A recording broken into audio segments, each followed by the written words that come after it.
Hello friends, welcome to my channel Tanvi ব্লগসে আপনাদের সবাইকে ওয়েলকাম করছি নতুন একটা ভিডিওতে। আপনারা সবাই কেমন আছেন? আশা করি ভালো আছেন। আল্লাহর রহমতে আমরাও বেশ ভালো আছি। রায়ানের বার্থডের পর থেকে বেশ কিছুদিন আমার ব্লগিং শ্যুট করা হয়নি, তার জন্য কোনো ভিডিও আপলোড করতেও পারিনি। তারপর মাঝে আমার খালাতো ভাই বোন এসেছিলো বেড়াতে, ওদের সঙ্গে গল্প করতে কাজ করতে যে আমার কোনো ভিডিও আপলোড করা হয়নি বা এডিটিং করা হয়ে ওঠেনি। কিন্তু তখন আমি ছোট ছোট কোনো ভিডিও ক্লিপ নিয়ে রেখেছিলাম, তো সেগুলোই এখন এডিটিং করে আপনাদের সঙ্গে আপলোড করছি। এই যে প্লেটটা, ওটা এনেছিল ওর রায়ানের খালামণি রায়ানের জন্য। আর রায়ান প্লেট পেয়ে কী যে খুশি! ও তো খাওয়ার থেকে বেশি ওর প্লেট পছন্দ, প্লেটই দেখে। আর আমার জন্য এনেছিল ওই ব্যাগটা আর কানেরটা, আর আমার হাজব্যান্ডের জন্য ওর জিজুর জন্য এনেছিল ওই ছবিটা এঁকে। ওটা আমাদেরই একটা ছবি ও এঁকে এনেছিল। ও খুব সুন্দর আঁকতে পারে। আগেও আমাকে দুটো পেন্টিং দিয়েছে, ওই দুটো আমার ওয়ালে চেটানো আছে, এটাও তার সঙ্গে অ্যাড করে দিয়েছি। আর এই তো গল্প করতে করতে আমি এখন রান্না চাপিয়েছি চিকেন বিরিয়ানি করব, তাই চিকেনটা রান্না করছিলাম। আর আমার বোনকে বললাম যে তুই আমার ভিডিও ক্লিপগুলো নে। তো আমরা বক করছিলাম, গল্প করছিলাম, হাসাহাসি করছিলাম, আর এখানে রান্না করছিলাম। আসলে বেশ কিছুদিন পর আমার ওই বোনটার বিয়ে হয়ে যাবে, ও শ্বশুরবাড়ি চলে যাবে। ওর নতুন সংসার কীভাবে শ্বশুরবাড়িতে চলতে হবে সেগুলোই ওকে আমি শেখাচ্ছিলাম, যে শান্ত হয়ে থাকবি, এইসব আর কি নেই আর কি চলছিল আমাদের মধ্যে। আর আমাদের দুজনের মধ্যে খুব ভাব, আমরা যখন যাই একসাথেই সবাই দেখতে পাই আমাদেরকে, তাই আমাদের দুজনকে অনেকে অনেক রকম নামও দিয়েছে। জানি না পর ওর বিয়ের পরে কতটা আর এই ভালোবাসাটা থাকবে। আমার বিয়ের পরে তো এখনও ভালোবাসাটা আছে, কিন্তু ওর বিয়ের পরে আবার কতটা কি হয় জানি না। ও বেশ কিছুদিন ধরে আসবো করছিল, তো ও অনেক দূরের রাস্তা, তাই একা আসতে পারছিল না, আর কেউ ওকে দিয়ে যাবে সেরকমও কাউকে পাচ্ছিল না। তো এতদিনে ফাইনালি ও এসেছে। আর ও এসেছে আর একটা উদ্দেশ্য ছিল, ওর সামনেই বিয়ে, তাই এখানে কিছু বিয়ে শপিং করবে। এখানে আসানসোলে বেশ কিছু সুন্দর সুন্দর ড্রেসের দোকান আছে, যেখানে আমার বিয়ের লগন করা হয়েছিল। ও ওখান থেকে কিছু ড্রেসও নেবে বিয়ের জন্য, তো তার জন্যও এসেছিলো। আর আমার বাড়ি বেশ কিছুদিন ধরে বেড়াতে আসবো করছিল, কারণ বিয়ে হয়ে গেলে বিয়ের পরে কতটা কি আসতে পারবে, তাই বললো যে বিয়ের আগে একবার ভালো করে বেরিয়ে আসি, বিয়ের পরে তখন তো আবার আসবো ইনশাল্লাহ। আর এখানে বিরিয়ানিটা আমি ওকে শেখাচ্ছিলাম যে এইভাবে করবি। তো শেখাতে ও বলছিল যে আগের দিনের মতো যেন বিরিয়ানি মশলাটা দিতে ভুলে না যাস। আগে একদিন আমি বিরিয়ানি করেছিলাম, তো সেই দিন কি হয়েছিল, বিরিয়ানিটা সাজানো হয়ে গিয়েছিল। তারপর আমার হঠাৎ করে মনে পড়লো আমি তো মশলাই দিইনি বিরিয়ানির। তারপরে কি আর করা যাবে, সেটা তো আর ঢেলে আলাদা করে আর করা যাবে না, তাই ওপর থেকে বেশি করে একটু মশলা ছড়িয়ে দিয়েছিলাম। আর খাবার সঙ্গে সেটা একসঙ্গে মিক্স করে খেয়েছিলাম, খেতে ভালোই হয়েছিল। তারপর আমরা খাওয়া দাওয়া করে সবাই মিলে গিয়েছিলাম আসানসোল বাজার। আমরা যে দোকানটায় বিয়ের লগন করি বা আমি যাবতীয় কেনাকাটা করি, ওই দোকানটা থেকেই বেশিরভাগ করে থাকি।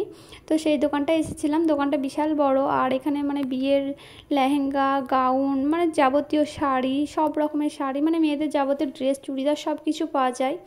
আর ও এখানে লেহেঙ্গা দেখছিল, লেহেঙ্গাগুলো পরেও দেখছিল ওকে কেমন লাগে না লাগে। আর এই দোকানের কালেকশানগুলো সত্যি সুন্দর। আমার রিসেপশনের লেহেঙ্গাটা যে দেখছে সেই জিজ্ঞেস করছে কোথা থেকে নেওয়া, এতটা সুন্দর। আর আমার বোনের বা আমাদের সবারই লাইট কালার একটু বেশি পছন্দ, তাই লাইট কালারের লেহেঙ্গা বা গাউন যাই দেখছিলাম লাইট কালারই দেখছিলাম, ডিপ কালার একটাও বার করিনি। লেহেঙ্গা দেখার পরে ও আবার একটা গাউন দেখছিল, তো গাউনটা ওর পছন্দ হয়ে গিয়েছিলো, কিন্তু দাগ লাগা ছিল বলে সেই গাউনটা আর নেয়নি ও। আমরাও বললাম যে না, বিয়ের জিনিস দাগ লাগা কেন নেবো। আর এই তো রায়ান এখানে বসে এই জামাটা একবার টানছে, ওটা একবার টানছে, আসলে চকমকের জামা তো সব, তো ও লেহেঙ্গা বা জামা ড্রেস যেটাই দেখছে একবার এটা ওটা করে টানছিল। আর ওকে নিয়ে আমরা বেশ মজা করছিলাম।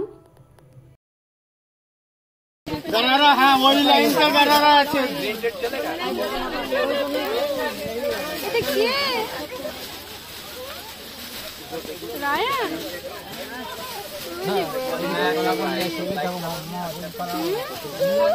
আমাদের কেনাকাটা হয়ে গেছে, আর আমরা এখন বেরিয়ে পড়েছি। রাস্তার দুই সাইডে দেখো প্রচুর দোকান, আর এই ছোটোখাটো দোকানগুলো থেকে অনেক সুন্দর সুন্দর জিনিস পাওয়া যায়। কিন্তু আমরা ওখান থেকে কিছু টুকটাক জিনিস কিনেছিলাম সাইডের দোকানগুলো থেকে।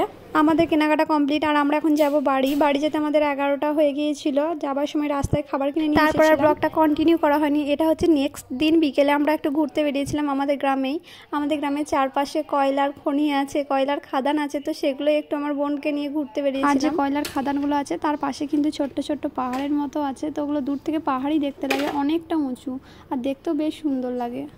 আর খাদানগুলো ঘোরা হয়ে গেছে, খাদানগুলো ঘোরার পরে এখন চললাম নদীটা একটু ঘুরতে, তো ওখানে কিছু ছবি তুলবো।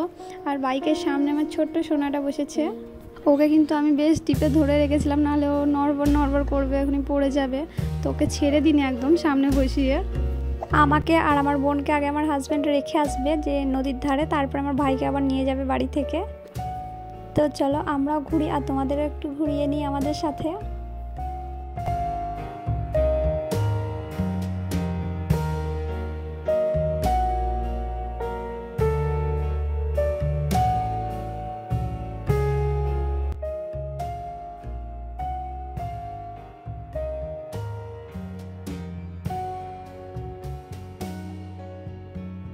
আর এই শরৎকালে নদীটা দেখতে অপূর্ব সুন্দর লাগে, চারিদিকে কাশফুল ফুটে থাকে, আর কোথাও পানি আছে কোথাও বালি আছে, তাছাড়া চারিদিকে পাথর আছে, দূরে পাহাড়।